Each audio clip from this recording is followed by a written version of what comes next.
couple of months ago, I tour guided a very respectable Indian couple living in the United States. He was a CEO, she was a doctor. They told me they wanted to see as much as humanly possible in a 2-hour tour time. And that's what I did. I remember them very well. It was a sunny afternoon. I took them up the St. Michael's Bridge, down to the harbor, to the castle. We crossed the Friday market. We tasted chocolate. We even talked to locals. And yes, he asked a million questions, and she took a million pictures. All went well, actually, until we reached the cathedral. Do we really need to visit this, Kristel? He said. We are not so much into churches, you know. Well, I said, you don't have to, but this is the place where you can see the world-famous Ghent Altarpiece. This is a must-see in Ghent. They looked at each other. I could tell they hadn't the faintest idea what the altarpiece was about, but most of all, they worried that the visit would eat up too much of the time of the tour. But hey, I convinced them anyway. And there we were, in the dim chapel, facing the massive Ghent Altarpiece. It had been painted by Van Eyck, or Van Eyck in English, about 500 years ago. I could tell they were impressed. And so I briefly introduced them in the symbolism, the technique, and the wonderful detailing Van Eyck is famous for. Kristel, can we take a picture? I'm afraid not, I said, but you know what? You can take your time, all you need, and I will wait for you outside the chapel. Now, when they finally came out, everything about them had changed. He was in thoughts with his arms around her shoulders, and she was in tears. Thank you so much for bringing us here, she said through her tears. It all came back, We thought we'd cope, but now here. And then they shared with me how they lost their child the year before. You can imagine the rest of the tour was different. They were more open, more relaxed, more connected. They were a couple. Now, the point I want to make here is that the transformation of the couple was visible, it was substantial, and it was real. And I wondered whether this would have happened if the Ghent Altarpiece would have been put up in a museum. Now, I don't know about you, but when I go to medieval rooms in museums all over the world, it always strikes me how they tend to attract very few visitors. I took a picture. The picture you see here is the medieval art room of the museum in Princeton.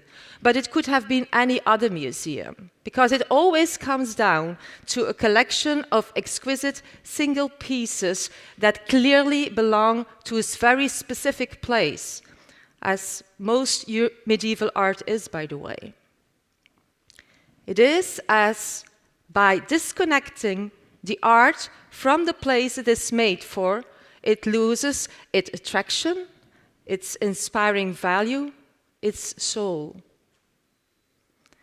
Believe it or not, the same terrible fate awaited the Ghent Altarpiece, especially since it undergoes a very expensive restoration. There were some policymakers in Ghent who were coming up with the idea that we should have a museum just for it. You can imagine in what a state of shock I was. But also how happy I was the day I find out that the tide has turned and that the decision is made that the Ghent Altarpiece will stay in the cathedral, no matter what, and that money, time and effort will be invested to accommodate it even better. So that's good news for you, because now you will be able, as the Indian couple, to fully enjoy its power, its inspiring value, and its soul. Now, the key question, of course, in all of this is the following. Can places have a soul? Take the cathedral. Over 1,000 years, a place where people come to mourn, to pray, to celebrate. Is this cathedral nothing more than some mere, albeit beautiful and impressive square meters? Or is the consolation, the inspiration, and the reflection that people clearly experience in it just as real as the ancient stones it is built with? And if so, what is the value of that? What is the value of a square meter of soul? You know, when I walk from my apartment to my office, I often make a shortcut through the cathedral. I always enter by the green wooden door at the side and then exit through the main entrance. I used to rush through it with my laptop in one hand and my smartphone in the other. But one day, I slowed down my step and sat down for a minute. I looked up and let my mind run free. When I arrived in my office later, I experienced that those couple of minutes really empowered me, grounded me, relaxed me. And it turned out to be a perfect morning workout. Now, I'm sure you all know places like that. And it doesn't have to be a religious place. It can be any place you are intuitively drawn to. You know, those places with a vibe. It can be the bench in the park you love to read on. Or, you know, this typical old cafes where people for generations sometimes come to meet. Or those small, iconic shops in the city. You know, when you enter, you really smell the history in it. You know, this kind of places. The places that sit and feel right, you know. These places are valuable. These places are the heart and the soul of a city. And still, too often, we take them for granted. As it goes with most things of value, we realize its value the most when we are on the verge of losing it. The day you find out that your favorite place has been destroyed or converted in something that it is not at all. Let me take you for that to a favorite hangout place in Ghent, the Graslei Korelei. This used to be a medieval port since the 12th century, so to speak. And it has everything that comes along with a port. Restaurants, shops, bars. Imagine boats were loaded and unloaded there. And everything went well until the 60s. Because then we dug a huge canal around Ghent, which made this port obsolete. So our policymakers, they were thinking and thinking and thinking, and the most creative thing they could come up with was this. A parking lot with not a living soul out there. Luckily for us, we came back to our senses in the 90s and we restored it back to its original function, albeit a port for pleasure boats. I remember it very well that soon that conversion was made. Everybody suddenly seemed to notice the potential of the Graslei Korelei. Everybody wanted to be there, you know, and it stayed like this as today. The moment we plugged right into the soul of the place, it became the hotspot that it still is in Ghent.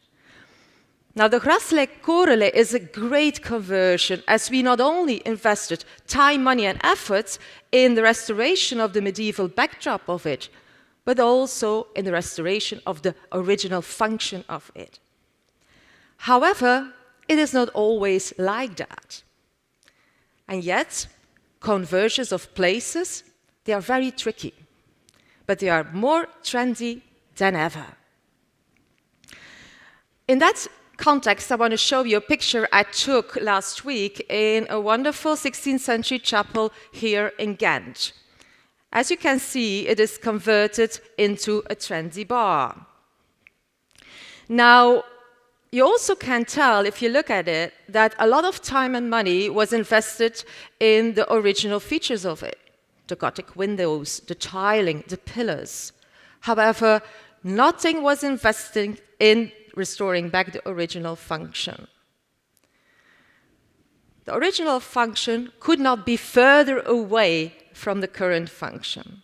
A place of contemplation versus a place of drinking. Now, how much I do love bars, I'm a Belgian after all. When a conversion only focuses on the restoration of the building and does not fully align with its original function, then it will not realize its full potential. You will always feel there's like something off about it. And finally, and worse, when time passes by bit, the current function will eat the soul of the place until it becomes, after the trend is over, empty again, and new investors have to be found. Now I hear you thinking, but Kristel, what do we need to do with places like that? We cannot leave them empty, can you? Well, the most relevant question for me is this place really empty? For that, let me take you to an empty, very inspiring place here in Ghent, that is St. Bav's Abbey. Over 1,000 years old, and apart from a beautiful refectory and a well and an enclosed garden, there's nothing. No heating, no facilities, no electricity, only stones and a lot of soul. Now, I love to take people out there, really, because that place never lets me down. It always has its effect, no matter whether you are up for it or not. You know, one day I took a very young, enthusiastic, loud group of marketeers out there. They had expected to do a team building, so you can imagine their faces when we arrived at this empty abbey. But they tried to stay positive, you know, and I challenged them. And I said, well, can you walk 3 minutes by yourself around the premise? Hey, of course we can do that. And off they went. And slowly but gradually, the peace and quiet descended back on the abbey.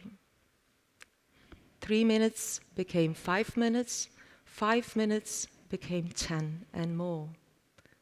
And when they finally came out, totally everything about them had changed. They were more quiet, more relaxed. They were also more attentive towards each other. And I noticed that the topic of their conversation had changed. It was not about work anymore. It was about themselves, their hopes and wishes, their dreams. And the most important thing was to me that it all assured me that they would come back to this place one day. Now that's the value of a square meter of soul. Now places can be very inspiring, very powerful, valuable, but they cannot speak up. But you can, and I can. And therefore, to all the policymakers all over the world, I want to say this.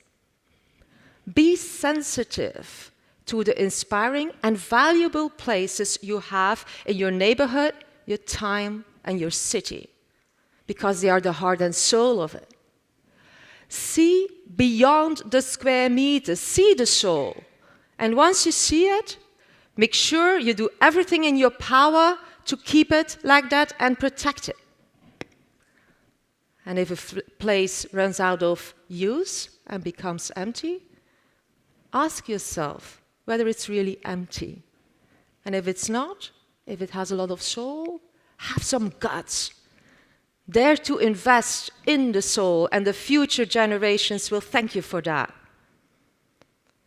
And if no option is left but conversion the place into something new, don't compromise and make sure that the conversion fully aligns with the original function, because that's the only way it will pay off. Of course, I also have a little message for my fellow tour guides all over the world. I want to say this from the bottom of my heart. Keep on taking your clients to those places you value so much, wherever you live. Take them there, but once you're there, and I know this is a very hard one for guides because we always want to talk. Build in some silence and space in your tour for your clients to truly enjoy and experience the place. And finally, I want to say this to you all. Keep on going to the places you are intuitively drawn to. Pop in there. And when you're there, be present, fully present. Listen to the place, what it has to give to you. Let it feed your soul. Be aware of the value. And above all, I wish that you would all be inspired by each square meter of soul.